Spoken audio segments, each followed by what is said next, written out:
Everybody, welcome to another review. Today we're going to be reviewing the brand new album by the deathcore legends Whitechapel with Hymns and Dissonance. So this is different from what we had previously with the last two albums. The last album, Kin, was sort of a continuation on the blend of deathcore meets a more progressive metal aspect, something that is quite intriguing to see, to be honest. Basically gives us a variety of songs that don't just play with full-blown, heavy as hell riffs, ungleaned growls. It does pace itself to create all sort of guitar solo structures and some melody as well. But Whitechapel, passing the more experimental era with the Valley and Kin, have now stumbled back into what is said to be back into the heavier roots of things, back into classic Whitechapel, and they were not kidding. Matter of fact, yeah, I'm actually more overwhelmed than anything, to be honest. I think what really excels with this record is that this is genuinely some of the heaviest stuff that we've ever heard. There's absolute pure agony just in the vocals of how aggressive, how monstrous it all comes, and the production being quite clean, especially following the last few records, absolutely works well here. It's absolutely insane, and I've said absolutely a lot, but I mean, it's just an absolutely good album. What else can I say about that? Whitechapel, fuck's sake, I was going to say absolutely again. Whitechapel start off with Prisoner 666, and already this song highlights everything that works with the record. You get insane guitars, you get some really aggressive, angry vocals, and the structuring of it and pacing is remarkable.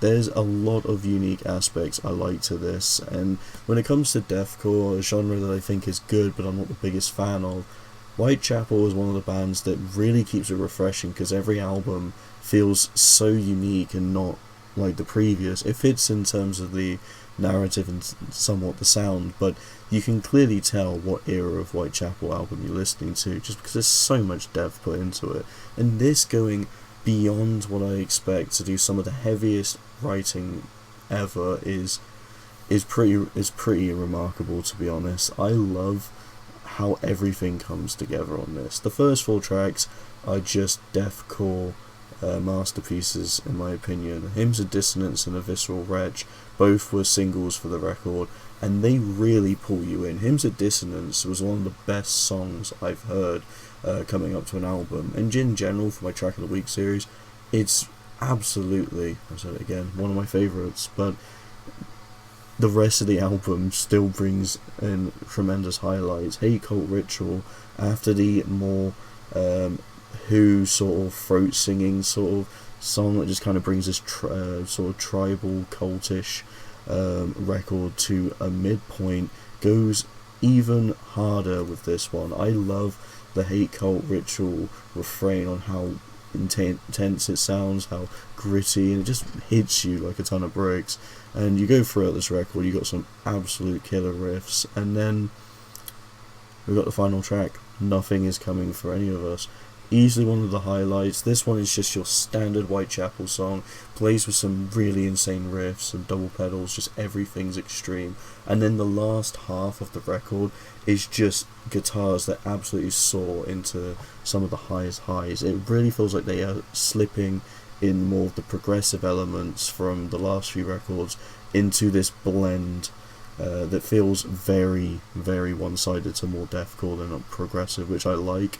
Is it showing that they can use elements of what worked with the previous album and not do too much of that, just to really explore the deathcore area once again. I think they absolutely do a good job of that, and with tracks like Mammoth God, Bedlam, there is nothing weak on this record. It is easily a top tier deathcore album, and one of the best ones I think in a really long time. Certainly one of the most intriguing releases.